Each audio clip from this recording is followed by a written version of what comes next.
Hi friends, ప్రధాని మోదీ ప్రసంగం పైన సతీష్ గారు మీ అనాలిసిస్ పెట్టలేదని చాలామంది మిత్రులు అడిగారు. అయితే ఏదో మనం యుద్ధం చేస్తే బాగుండేది, పీఓకేని కొల్లగొట్టించిస్తే బాగుండేది, ఇది మంచి ఛాన్స్ కదా అని చాలామంది మాట్లాడుతున్నారు. అయితే ప్రధాని మోదీ ఈ కాల్పుల విరమణపై చేసిన ప్రకటనలోనే చాలా బలమైన మెసేజ్ ఉందన్న విషయాన్ని దయచేసి గ్రహించండి. ఆయన అణ్వస్త్రాలకు బెదిరిపోము అని ఆయన ఒక కామెంట్ చేశారు. అణ్వస్త్ర బెదిరింపులను సహించము అని. ఎందుకంటే మా దగ్గర అణుబాంబు ఉంది, వేసేస్తాము అది అని పాకిస్తాన్ చాలా సందర్భాల్లో అన్నది. కొన్ని వార్తలు కూడా వస్తున్నాయి. కిరాణా హిల్స్లో అణ్వస్త్ర వాళ్ళు ఎక్కడైతే వాడిని హాల్ట్ చేశారో అక్కడ దగ్గరలో మన క్షిపణి వెళ్ళడం వల్ల అక్కడ కొంచెం డ్యామేజ్ జరిగింది, కొంత గందరగోళం ఏర్పడింది. తర్వాత ఈజిప్ట్ ఫ్లైట్ వచ్చిందని ఇవన్నీ జరుగుతున్నాయి. ఇంకా పూర్తిగా ఎవరు దాన్ని రూఢిపరిచిన వాతావరణం ఉంది. కొంత డ్యామేజ్ జరిగిందన్నది. బట్ పాకిస్తాన్ అది బెదిరించినంత మాత్రాన బెదరమని చెప్పడంలోనే బలమైన వార్నింగ్ కూడా ఉంది. మనమేమి చేతులకి గాజులు తొడుక్కొని లేమన్న విషయాన్ని ప్రతి భారతీయుడు, ప్రతి ఒక్కరు మనం గుర్తించాలి. ప్రతిదాన్ని నేను చాలా సందర్భాల్లో చెప్పాను. యుద్ధ వాతావరణం, దేశానికి సమస్య వచ్చేటప్పుడు రాజకీయాలకు అతీతంగా మనం ఆలోచించాలి. ఏదో గందరగోళంగా ఏదో ఒక డ్రామా పట్టుకొని మనం వేలాడాల్సిన అవసరం లేదు. మనకి అణుబాంబులు ఉన్నాయి, మనదే అణ్వస్త్ర దేశం అన్న విషయం ప్రపంచానికి తెలుసు. పాకిస్తాన్ ఆ బెదిరింపులు దిగినంత మాత్రాన మనం ఏమి చేతులు కట్టుకుని ఉండం కదా, అది ఒక బలమైన మెసేజ్. రెండోది చాలా కీలకమైనది ఏంటంటే, ఉగ్రవాదులు వారికి ఆశ్రయం ఇచ్చే ప్రభుత్వాలను వేరువేరుగా చూడటం అనేది చాలా కీలకమైన పాయింట్. అంటే ఉగ్రవాదులను ఆశ్రయించినంత మాత్రాన ప్రభుత్వం ఇద్దరు ఒక్కటే అనే భావనలోనే ఉంటాము అన్నది చాలా బలమైన మెసేజ్. అది పాకిస్తాన్ విషయంలో స్పెసిఫిక్ గా మనం చూస్తే పాకిస్తాన్కి భారీగా మనం నష్టం కలిగించామన్న అంశంతో పాటు ఉగ్రవాదం ప్రభుత్వాలని వేరువేరుగా వాళ్ళు ఆశ్రయించే ప్రభుత్వం వేరువేరుగా చూడడం అంటే ఇక పాకిస్తాన్ని దేశంగా ఇక పరిగణించట్లేదు, నువ్వు దేశం కాదు అని స్ట్రైట్ గా చెప్పటం అన్న విషయాన్ని మనం గుర్తుపెట్టుకోవాలి.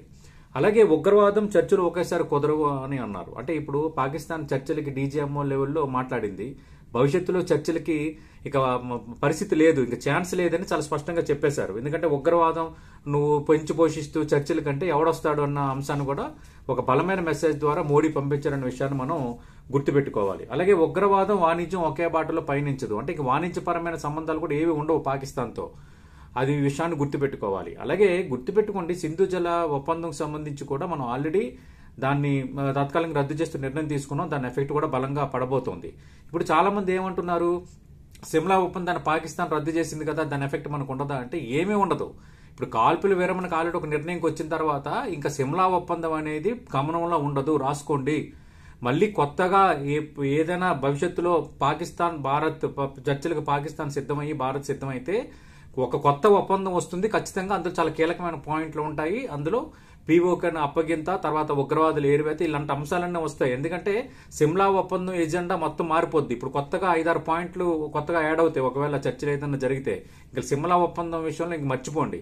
ఎందుకంటే ప్రతిసారి మనం తలొగ్గే వాతావరణం లేదు, అది కీలకమైంది. సరే, ఇంకా అన్ని మాట్లాడారు, ఒక బలమైన మెసేజ్ ఇచ్చారు, స్పెసిఫిక్ గా అది చెప్పారు. అలాగే పాకిస్తాన్ మనం బలంగా ఉగ్రవాదులు పెంచి పోషిస్తుందన్న దాన్ని కూడా మనం ఎక్స్పోజ్ చేశాం. వాళ్ళ అంత్యక్రియలు కూడా ఆర్మీ అధికారులు హాజరైన అంశాన్ని కూడా ప్రధాని మోదీ స్పందించి ప్రపంచానికి తెలియజేశారు. ఇక్కడ వరకు ఇది అయ్యింది. అయితే చాలా మంది అంటుంది ఏంటి, అమెరికా చెప్తే మన మాట వినటం ఏంటని అంటున్నారు. దయచేసి అర్థం చేసుకోండి, అమెరికా ఒక దేశమే కాదు, అది పవర్ఫుల్ కంట్రీ.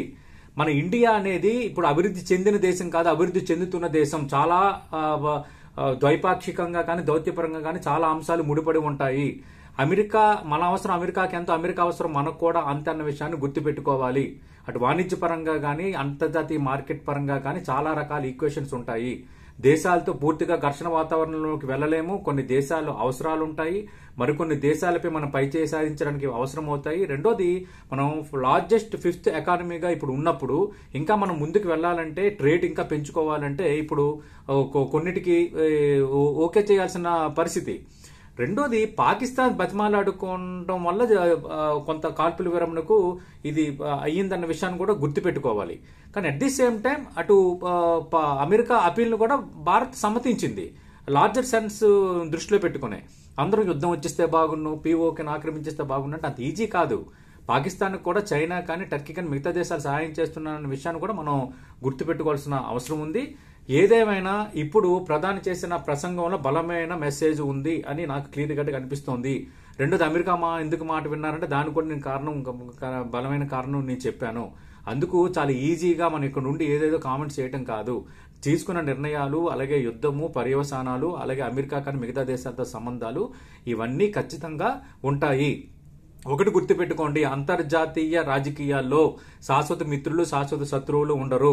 ఆ దేశ ఇంట్రెస్ట్లకు తగ్గట్టుగానే స్నేహితులు ఏర్పడతారు, శత్రువులు ఏర్పడతారు.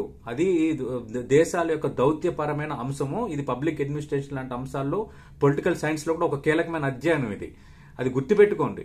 అందుకు ఏదేదో మనం వేక్ చేసేసి మంచి పని అంటే అలా దయచేసి రాజకీయాలకు పదే పదే ఆపాదించొద్దు. మనం గట్టి వార్నింగ్ ఇచ్చాము, ఇవ్వబోతున్నాము.